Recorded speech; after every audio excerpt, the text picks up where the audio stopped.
ఈరోజు అనంతపురం నగరంలో MLA urban MLA Daggubati Venkateswararao వారి అనుచులు గంగారాం వారి బ్యాచ్ ఈ రోజు అనంతపురం నగరంలో 20 నెలలుగా సాగిస్తున్నటువంటి భూదందాలు దౌర్జన్యాలకు వ్యతిరేకంగా ఈరోజు కొంతమంది బాధితుల సమక్షంలో మరి ఎస్పీ గారికి ధర్నా చేసి మెమరాండం ఇవ్వాలని ఈరోజు ఆ బాధితుల భూ కబ్జాదారుల పైన చట్టరీత్యా చర్యలు తీసుకోవాలని ఈరోజు సిపిఐ పార్టీ ఈరోజు అంబేద్కర్ విగ్రహం నుంచి ర్యాలీ నిర్వహించడం జరుగుతోంది.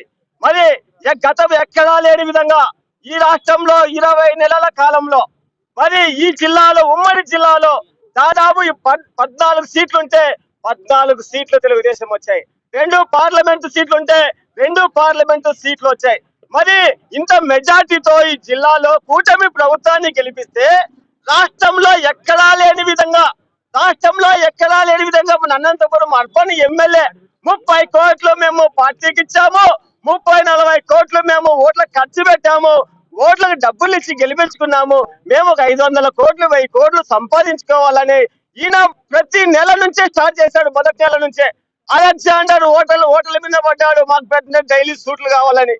అదే విధంగా అనంతపురం నగరంలో వాళ్ళ తెలుగుదేశం పార్టీకి సంబంధించినటువంటి బ్రాందీ షాపులు వచ్చినా దౌర్జన్యంగా నాకే కావాలన్నాడు. మరి బ్రాందీ షాపులు లిక్కర్ షాపుల్లో తేడాలు వస్తే చంపుతామని వాళ్ళకి సంబంధించిన లీడర్లకే వెదవాడిచ్చాడు. అదే విధంగా హాస్పిటల్ డబుల్ రిజిస్టర్ చేసి తాళాలేసి దౌర్జన్యం చేశాడు.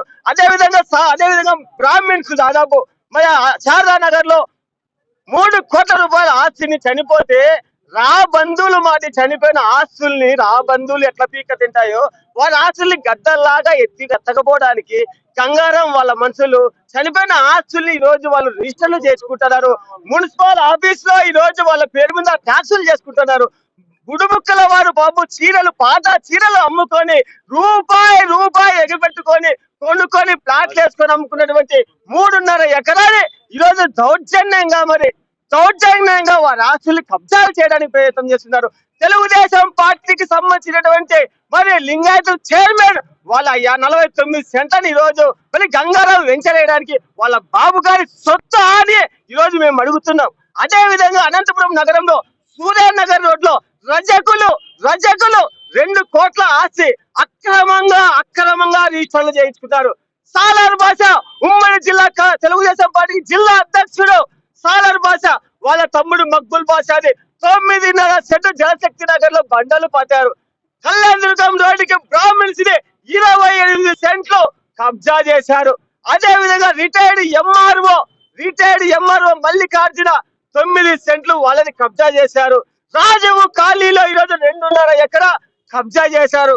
అనంతపురం నగరంలో చెప్పుకుంటా పోతే ఈ రోజు ఏ ప్రభుత్వం గాని ఎవరు గాని ఏ బిల్డింగ్ కట్టాలన్నా ప్రజలు ఏ బిల్డింగ్ కట్టుకోవాలన్నా కోట్ల రూపాయలు డిమాండింగ్ చేస్తున్నారు. తెలుగుదేశం పార్టీ వాళ్ళే కాదు ఎవరు కట్టుకున్నా కూడా కోట్ల రూపాయలు డిమాండ్ చేస్తున్నారు. ఈ రోజు మనకి కళ్ళకు ముందు కనబడుతోంది.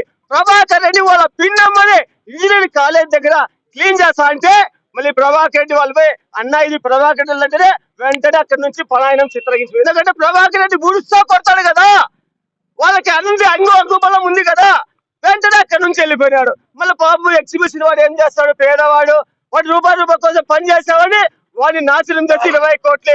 అదే విధంగా నమ్ముతున్న వెంటూ వాళ్ళు ఖమ్మంలో తెలుగుదేశం పార్టీకి 40 సంవత్సరాలుగా పని చేసేవాళ్ళు వాళ్ళకి లాటరీ తగిలినప్పటి నుంచి మాకు భాగం కలుపుకుంటావా, ఇస్తావా, సస్తావా అంటున్నాడు. వాళ్ళు కలుపుకోలేదని మరి ఈ రోజు వాళ్ళు కాల్పించాడు. వాళ్ళకి కాల్పించిన కేసులో మరి వాడు కూడా పరంబోకు నాకుని పట్టుకొని మేము పెద్ద ఎత్తున అరెస్ట్ చేశాం, మేము పెద్ద ఎత్తున పని చేస్తున్నామని పోలీస్ డిపార్ట్మెంట్ చెప్తాంది. 20 నెలలుగా అనంతపురంలో ఇంత అరాచకం జరుగుతుంటే రాష్ట్రంలో ఎక్కడా లేని అరాచకం అనంతపురంలో జరుగుతా అంటే ముఖ్యమంత్రి గాని అదే విధంగా పవన్ కళ్యాణ్ గాని నారా లోకేష్ గాని ఏం ఇంటెలిజెన్స్ వ్యవస్థ చచ్చిపోయిందా, ఎస్బీఐ చచ్చిపోయిందా, పోలీస్ వ్యవస్థ నిర్వీర్యం అయిపోయిందా, ఏం చేస్తాంది అనంతపురంలో అని చెప్పేసి సిపిఐ పార్టీకి అడుగుతున్నాం. ఇప్పటికైనా సరే దగ్గుపాటి వెంకటేశ్వరరావు గంగారావు ఎవడండి గంగారావు మాఫియా అంటే వీడు ముంబై మాఫియా మొత్తం అనంతపురం వెళ్తాడంట. ప్రజల కోసం, తాగునీరు కోసం, పేదవాడి హాస్పిటల్ కోసం, అనంతపురంలో నీటి కోసం, ప్రజల సమస్యల కోసం జెండా ఏ పొద్దు పట్టడి దగ్గుపాటి వెంకటేశ్వరరావు ఈ గంగారాంలో అనంతపురంలో దోపిడీ చేస్తుంటే కమ్యూనిస్ట్ పార్టీగా చూస్తూ ఊరుకోము. ఈ నెల 25 నుంచి పెద్ద ఎత్తున కార్యాచరణ తీసుకుంటున్నాము. వీళ్ళని అరెస్ట్ చేసి ఈ దుర్మార్గాన్ని అరికట్టేంత వరకు కమ్యూనిస్ట్ పార్టీ సిపిఐగా కలిసి వచ్చే పార్టీలు కలుపుకొని పెద్ద ఎత్తున అఖిలపక్ష ఆందోళన పోరాటం చేస్తాం. ముఖ్యమంత్రి దిగి వచ్చేంత వరకు మా పోరాటం కొనసాగుతారని చెప్పేసి ఈ సందర్భంగా తెలియజేస్తాను.